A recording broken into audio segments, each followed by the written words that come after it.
Alors bonjour à tous, j'espère que vous allez bien. Aujourd'hui on va parler de l'application de la SNCF qui s'appelle SNCF Connect, donc qui est une application qui a été développée avec Flutter. Donc c'est, on peut le dire, la plus grosse application qu'on peut avoir aujourd'hui dans le marché français qui a été développée avec Flutter, et surtout ce qui va nous intéresser aussi c'est le fait qu'il y ait beaucoup d'utilisateurs qui vont prendre en main justement cette application. Donc ça a été un peu un crash test, on peut dire, pour la SNCF, puisqu'ils ont effectivement lancé cette application-là il y a maintenant quelques semaines, quelques mois. Ça s'est quand même pas hyper bien passé au niveau des feedbacks, des retours utilisateurs, puisqu'il y a eu des crashs, il y a eu pas mal aussi de retours sur les délais que ça prenait de réserver quelque chose. Donc, c'était pas vraiment des retours positifs en ce qui concerne le lancement de l'application. Donc, on peut se demander, est-ce que ça vient de Flutter ou est-ce que ça vient des développeurs de la SNCF ou tout simplement de la manière dont ils ont lancé l'application. On va essayer de tester l'application pour voir d'où ça vient et quelles leçons en fait nous on peut en tirer en tant que créateur de projet, créateur de produits, d'applications, pour essayer de comprendre d'où vient ce bad buzz autour du lancement de cette application, sachant que ce qui est à prendre en compte, c'est que là on parle d'un lancement où il y a potentiellement plusieurs millions d'utilisateurs qui vont du jour au lendemain passer à cette application-là et donc l'utiliser. On va voir aussi que la SNCF n'est pas forcément connue pour ses interfaces hyper simplifiées, et donc ça vient tout simplement peut-être aussi de là. Donc en tout cas, Flutter a joué une part importante dans ce lancement de projet, puisque c'est au cœur de la technologie qui a été utilisée, et donc ça va être utile pour nous de comparer et de voir qu'est-ce qui est bon à prendre dans cette nouvelle application et qu'est-ce qu'on peut nous faire différemment en tant que lanceur de projets d'application. Donc c'est parti pour la démo en direct.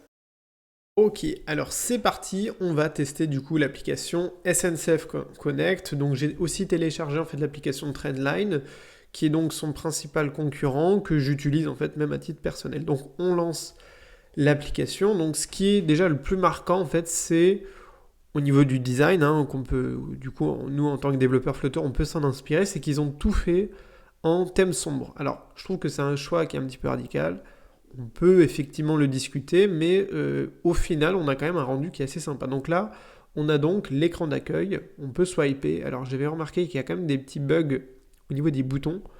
Ça, c'est, vous voyez que là, quand je clique une fois, ça suffit pas en fait. Donc là, on autorise les notifications. J'autorise le positionnement de l'application. Et là, on arrive sur l'écran de connexion.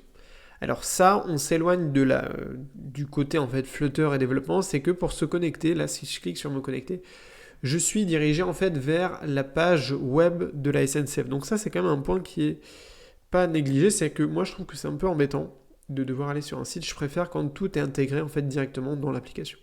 Peut-être que ça vous trouvez pas ça embêtant, moi je trouve que c'est un peu dommage que aujourd'hui l'application ne permette pas, ou les applications de la SNCF ne permettent pas de se connecter. Ici ensuite j'ai un petit menu flottant qui vient d'apparaître, c'est plutôt pas mal, c'est plutôt bien fait, où on va nous faire découvrir l'application. Alors je trouve que c'est un peu bizarre puisqu'en fait on vient juste d'arriver, donc on vient d'avoir cette espèce d'écran d'accueil, donc bon. On clique sur continuer, mais finalement ces trucs-là, honnêtement personne ne les regarde et on s'en sert pas vraiment. Donc pour moi c'est pas forcément utile. Donc ça, ce qu'on peut déjà remarquer, c'est qu'au niveau...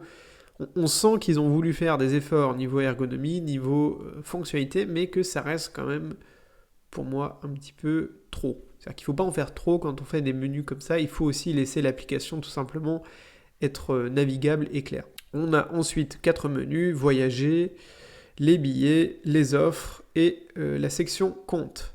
Alors ce qui est intéressant, c'est qu'ils ont quand même développé pas mal de fonctionnalités. Encore une fois, avec Flutter, il n'y a aucun souci en termes de fonctionnalités que vous pouvez développer. Je veux dire, là, on fait une barre de recherche, on veut aller par exemple à Paris. Si on veut partir par exemple de Bordeaux, on fait un petit test.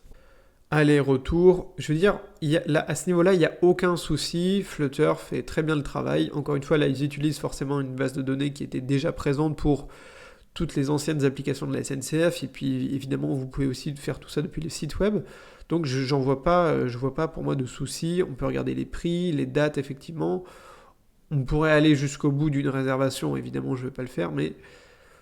Au final, je trouve que ça, c'est le point positif, c'est que c'est conforme en fait à ce qu'on recherche d'une application. Ici, vous voyez que tout en bas, j'ai ce petit chatbot, lancer la conversation. Là, en termes de fonctionnalité, c'est plutôt pas mal, c'est intéressant, mais je trouve que là, c'est le genre d'éléments qui sont pas à intégrer pour moi dans les applications. Parce que par exemple, ici, quel est le sujet de votre demande ? Je vais sélectionner bug, site ou app. Donc là, ils me disent, on travaille très dur, machin. Si je clique sur obtenir de l'aide, sur quoi est-ce que je suis redirigé? Le site internet de la SNCF. Et en plus, finalement, là j'arrive directement sur le site tout simplement la page d'accueil. Donc aucun intérêt du chatbot pour ce genre de fonctionnalité. Donc là, c'est pas en rapport avec Flutter, c'est en rapport avec la conception de l'application de la part de la SNCF. C'est-à-dire que là, ce chatbot-là, vous l'avez tout partout dans l'application. Et je trouve que c'est trop. Pour quelque chose que vous n'utilisez pas, ça doit être plus épuré pour une application qui se veut être justement, qui concentre en fait toutes les fonctionnalités des services de la SNCF. Après ici, on a toujours la section mes billets. Bon, ça, je veux dire, il n'y a pas de souci majeur. On peut se connecter, on peut normalement accéder à sa carte. Je trouve aussi que ça devrait être plus facile à gérer au niveau des cartes et des cartes avantages. Alors pour le coup, ils ont créé une section offre où ils vont vous vendre toutes ces cartes avantages-là, donc ce qui n'est pas une mauvaise chose. Mais au quotidien, je trouve que c'est pas forcément intéressant d'avoir ça directement. Et le plus important, ça serait de pouvoir gérer facilement justement ces cartes à abonnement. La partie compte, encore une fois, le petit souci pour moi, c'est que pour moi, ça devrait être plus facile de se connecter parce que honnêtement, je crois que à chaque fois, j'oublie mes identifiants ou je les perds, donc c'est un petit peu embêtant. Et sinon, ce qu'on peut dire, c'est que quand même le design est plutôt joli et plutôt bien fait. Ici, on a une application qui est multiplateforme, qui est pour le coup assez performante.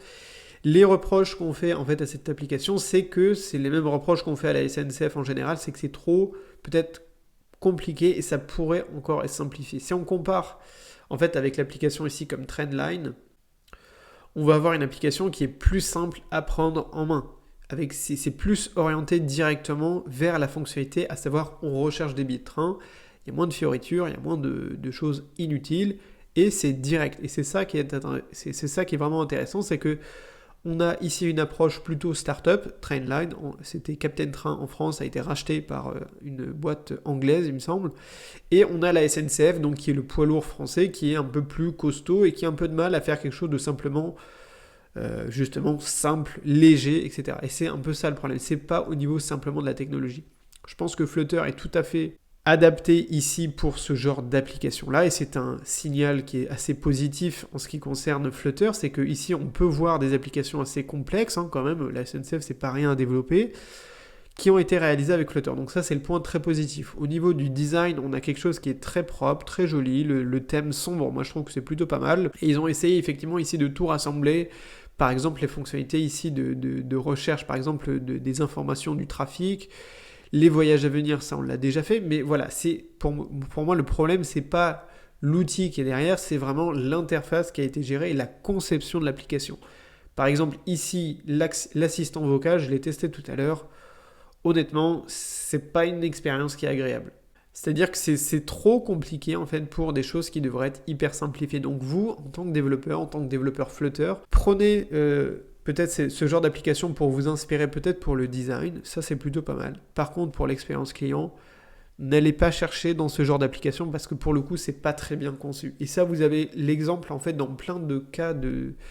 Si vous prenez les applications bancaires, vous comparez par exemple l'application les banques traditionnelles et vous comparez par exemple à N26 ou Revolut, ça n'a rien à voir. Et là, c'est un peu pareil quand on compare Trendline à SNCF Connect. En termes d'expérience utilisateur, eh bien tout simplement, c'est beaucoup plus simple les applications comme Trendline. Et moi, c'est pour ça que je continue à passer sur ce genre d'application plutôt que sur l'application de la SNCF.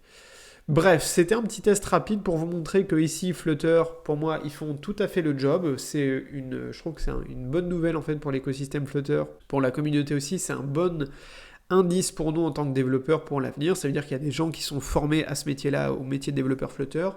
Après, en ce qui concerne la conception de l'application, je ne peux pas vraiment juger les bugs puisqu'ils ont sûrement été corrigés depuis. Et puis, c'est vrai que la SNCF, c'est quand même des millions d'utilisateurs quotidiens. Donc, c'est sûr que quand on lance une nouvelle version d'application du jour au lendemain, on peut effectivement avoir des soucis en termes de fonctionnement. Je pense que là, ils les ont corrigés plutôt rapidement. Ce qui leur manque pour moi, ce qui devrait être encore amélioré, c'est l'interface qui doit être absolument simplifiée pour ce genre d'application-là.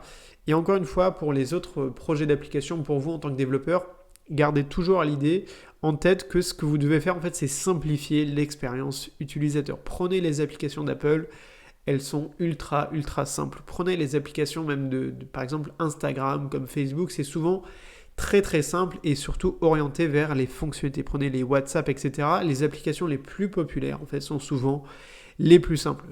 Enfin, si on veut vraiment parler de la SNCF, le vrai point, c'est qu'ils ont quasiment un monopole sur ce genre de fonctionnalité-là, donc ils n'ont pas vraiment le problème de dire est-ce que vraiment on va gagner ou perdre des clients, puisqu'il y a plein de gens qui sont obligés en fait d'utiliser ce genre d'application. On a quand même la chance d'avoir des alternatives aussi, comme Trendline, il y en a d'autres, hein, mais qui nous permettent quand même de pouvoir comparer entre différents profils d'application, différents fonctionnements en fait, tout simplement. Donc voilà pour cette vidéo, pour ce petit test d'application Flutter. J'espère que ça vous a plu, j'espère que ça vous a permis aussi de voir un exemple en fait concret d'application qui a été développé avec Flutter par un grand groupe quand même, donc c'est pas rien. Et j'essaierai de vous faire d'autres tests d'application à l'avenir pour voir un petit peu les points positifs qui sont ici par exemple liés à Flutter et puis les points négatifs de l'application qui sont plus liés à la conception en fait en elle-même de l'application. Donc si ça vous a plu, n'hésitez pas à commencer les cours gratuits sur Flutter pour vous aussi créer vos propres applications Flutter ou à commencer les tutos sur le blog. Moi je vous dis à très vite en tout cas sur la chaîne YouTube et sur le blog. Et surtout, n'oubliez pas de rêver très grand. Allez, salut!